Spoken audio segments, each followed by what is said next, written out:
Puji Tuhan, salam sejahtera Bapak Ibu Saudara-saudari keluarga GPDI LCD Magelang. Hari ini kita bertemu kembali dalam renungan firman Tuhan, kiranya akan membawa kita terus bangkit, bergerak dan berdampak. Kita setelah tiba dalam kitab Amsal pasal 18. Saya akan mengajak kita membaca dalam Amsal 18 ayat 21. Demikian firman Tuhan. Hidup dan mati dikuasai lidah. Siapa suka mengembangkannya akan memakan buahnya. Hari ini kita belajar tentang kekuatan lidah. Ternyata lidah yang kecil ini punya kekuatan ya. Ada orang yang mengalami banyak hal karena apa yang diucapkan oleh lidah. Lidah itu dapat menjadi senjata yang massal ya, memicu bencana, memicu perang ketika orang-orang pemimpin-pemimpin ya mengeluarkan perkataan dari lidahnya, dan itu membuat perang di seluruh dunia atau di bagian-bagian dunia tertentu. Lidah itu juga dapat membawa kematian.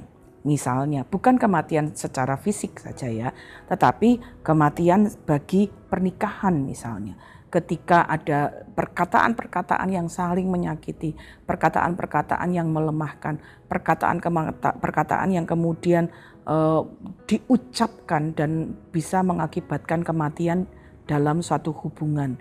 Ya, kamu memang nggak bisa dikasih tahu, kamu memang suami yang seperti ini, kamu memang seperti ini, keluarga kita tidak akan berhasil. Perkataan-perkataan itu punya kekuatan yang sangat luar biasa.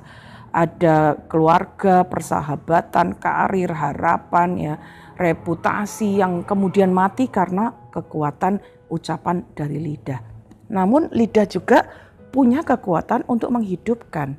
Jadi bukan hanya kekuatan untuk mematikan, menghancurkan seperti tadi yang kita dengarkan di awal, tapi lidah juga punya kekuatan untuk menghidupkan. Lidah itu dapat menjadi sesuatu yang memberi kehidupan. Amsal 15 ayat 4 berkata, lidah lembut adalah pohon kehidupan. Lidah itu bisa menghidupkan semangat. Lidah itu bisa menghidupkan sukacita. Lidah itu bisa menghidupkan harapan. Waktu kita bilang pada seseorang, ayo ada semangat ya. Ayo tetap berusaha, kita pasti bisa. Ayo kita tetap mencoba kembali, pasti ada jalan keluar. Itu memberi kehidupan. Lidah itu bisa mendamaikan ya. Sebaliknya dari yang tadi kita lihat, lidah itu bisa membuat orang berperang, tapi lidah itu bisa juga mendamaikan, bahkan menciptakan perdamaian. Itu sebabnya Matius 5 ayat 9 berkata, berbahagialah orang yang membawa damai. Lidah sebaliknya dari tadi punya kekuatan untuk memecah dalam hubungan pernikahan, keluarga dan lainnya, tapi juga justru bisa mempererat hubungan satu pernikahan ya. Waktu suami dan istri saling memberikan kekuatan, saling memberikan pujian, saling memberikan semangat satu dengan yang lain, itu justru bisa mempererat. Ya, lidah itu bahkan bisa memberikan harapan yang putus asa, yang membuat orang semakin mengerti tentang sesuatu, bahkan menyebarkan Injil. Ini satu perenungan bagi kita. Ketika Amsal 18 ayat 21 berkata, kita itu punya kemampuan menggemakan lidah kita. Jadi pilihannya adalah sesuatu yang kita perlu renungkan hari ini. Apakah yang kita keluarkan dari mulut kita hari ini, setiap hari, dan hari-hari ke depan? Apakah yang kita keluarkan dari mulut kita itu kematian, atau yang keluar dari mulut kita itu kehidupan? Mari kita belajar merenungkannya. Amsal 12 ayat 18 itu juga menjadi satu pertanyaan. Ada orang yang lancang mulutnya seperti tikaman pedang, tetapi lidah orang bijak mendatangkan kesembuhan. Lidah itu bisa membunuh seperti pedang, tapi lidah itu juga bisa mendatangkan kesembuhan. Jadi satu renungan dan satu hal yang kita perlu pikirkan hari ini. Mari kita belajar untuk memilih, menggemakan lidah kita untuk menjadi sesuatu yang menghidupkan. Jadi bagaimana kita belajar? Saya percaya kita ingin menjadi orang-orang yang kata-kata kita itu menghidupkan orang-orang di sekitar kita. Apa yang kita dapat belajar? Bagaimana supaya perkataan kita itu menjadi perkataan yang hidup? Yang kita bisa belajar, ternyata kekuatan lidah itu tergantung pada apa yang kita isi di hati kita. Apa yang memenuhi hati kita? Lukas 6 ayat 45 mencatat, Yesus satu kali berkata begini, karena yang diucapkan mulutnya meluap dari hatinya. Jadi ternyata hati kita punya koneksi, punya hubungan yang sangat kuat dengan mulut kita.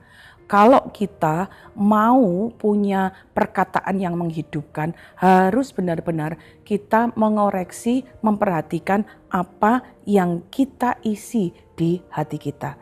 Hati yang kritis, ya, keluarnya lidah yang hanya terus mengkritik saja.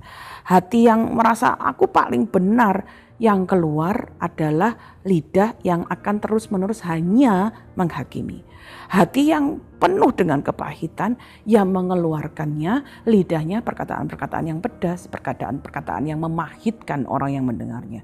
Hati yang penuh dengan sungutan, tidak bersyukur, ya akan menghasilkan lidah yang juga bersungut-sungut, penuh omelan, ya penuh perkataan-perkataan yang tidak baik. Jadi kata-kata yang kita ucapkan itu akan sangat bergantung pada apa yang mengisi hati kita. Karena hati yang penuh kasih, ya perkataannya akan mengeluarkan lidah yang ramah. Hati yang setia, ya kepada Tuhan, kepada kebenarannya juga akan menghasilkan perkataan-perkataan lidah yang jujur. Hati yang penuh damai, waktu mengeluarkan perkataan tentunya menghasilkan lidah yang mendamaikan. Hati yang percaya penuh kepada Tuhan bisa menghasilkan perkataan lidah yang justru menguatkan.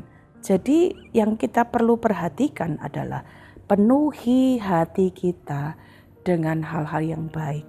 Nah, hal-hal baik apa yang bisa memenuhi hati kita? Tentunya nasihat firman Tuhan, kebenaran firman Tuhan, janji-janji Tuhan. Isilah hidup kita dengan hal-hal yang baik dari firman Tuhan. Waktu kita merenungkan firman Tuhan, kita memuji Tuhan, kita sedang mengisi hati kita dengan kebenaran-kebenaran Tuhan. Hati-hati dengan apa yang kita dengar, ya, dengan kata-kata dalam tanda kutip, ya, kematian, ya, yang kita dengar di media sosial hari-hari ini. Waktu kita memasukkan dalam hati kita kematian semangat, kematian sukacita, kematian harapan dari media-media yang itu yang kita isi, ya hati kita akan seperti itu. Tapi kalau kita mengisi hati kita dengan harapan dari firman, kebenaran firman Tuhan, janji kehidupan firman Tuhan, itu akan menolong kita untuk dapat kemudian mengeluarkan perkataan-perkataan yang baik. Karena itu mari kita belajar, ya, untuk kita mengizinkan perkataan Tuhan yang memenuhi hidup kita. Karena Yohanes 6 ayat 68 berkata begini, perkataanmu adalah perkataan hidup yang kekal. Firman Tuhan itu hidup. Perkataan Tuhan itu menghidupkan. Jadi kalau kita mau lidah kita menggemakan kehidupan, isilah hati kita dengan perkataan yang hidup. Sehingga hati kita yang dipenuhi oleh perkataan yang hidup akan membawa lidah kita juga mengeluarkan perkataan-perkataan yang hidup. Mari kita belajar bersama-sama untuk kemudian hari ini memperhatikan apa yang dalam hati kita supaya lidah kita pun menggemakan kehidupan. Mari jadikan mulut kita sebagai sumber kehidupan, ya, seperti Amsal 10 ayat 11, ya, juga menyarankan hal yang sama. Pemazmur berdoa demikian dalam Mazmur 141 ayat 3. Awasilah mulutku ya Tuhan, berjagalah pada pintu bibirku. Hari ini kita belajar, mari naikkan doa yang sama dengan pemazmur, supaya perkataan kita adalah perkataan yang hidup. Berikan dorongan lebih banyak daripada kita mengkritik seseorang. Cari kesempatan untuk memberikan kata-kata yang lembut, kata-kata yang baik. Ucapkan sesuatu yang penuh kasih kepada keluarga kita, suami, istri, kepada anak-anak. Lebih banyak, ya, perkataan-perkataan yang positif, ya. Berusahalah untuk menggunakan kata-kata yang baik, karena itu akan membangun, lalu orang yang mendengarnya akan memperoleh kasih karunia. Sehingga hidup kita adalah hidup yang menggemakan, ya, lidah kita menggemakan kehidupan, sehingga orang yang mendengar akan diberkati. Pada saat itulah melalui perkataan kita, hidup kita berdampak. Pastikan berdampak yang positif. Tuhan Yesus memberkati kita. Terima kasih telah mengikuti Renungan 79. Kiranya ini dapat menjadi berkat bagi kita semua. Bapak Ibu dapat menyalurkan kesaksian ya untuk dapat menjadi dampak yang positif bagi orang-orang yang lain ya melalui chat WhatsApp 0813-2742-0088. Demikian juga apabila ada permohonan-permohonan doa dapat menyalurkan melalui chat yang sama. Mari kita berdoa. Bapa, kami mengucap syukur untuk petunjuk firman-Mu. Kami punya kekuatan di lidah kami untuk menggemakan kehidupan atau kematian. Kami mau memilih melalui lidah kami ada kehidupan yang kami dapat gemakan. Kehidupan semangat, kehidupan sukacita, bahkan kehidupan yang Engkau sendiri sudah nyatakan melalui firman-Mu. Kami nyatakan kepada orang-orang di sekitar kami. Berkatilah setiap kami seluruh keluarga GPDI El Shaddai Magelang, supaya lidah kami menyatakan kebenaran, menyatakan hal-hal yang hidup. Terima kasih, berkati firman-Mu menjadi kekuatan dan dapat kami lakukan dalam hidup kami. Ya Tuhan, curahkanlah air ke atas tanah yang haus dan hujan lebat ke atas tanah yang kering. Ya Tuhan, curahkanlah roh-Mu dan berkat-Mu ke atas seluruh keluarga GPDI El Shaddai Magelang. Mengucap syukur menerima firman-Mu di dalam nama Tuhan Yesus Kristus. Haleluya. Amin.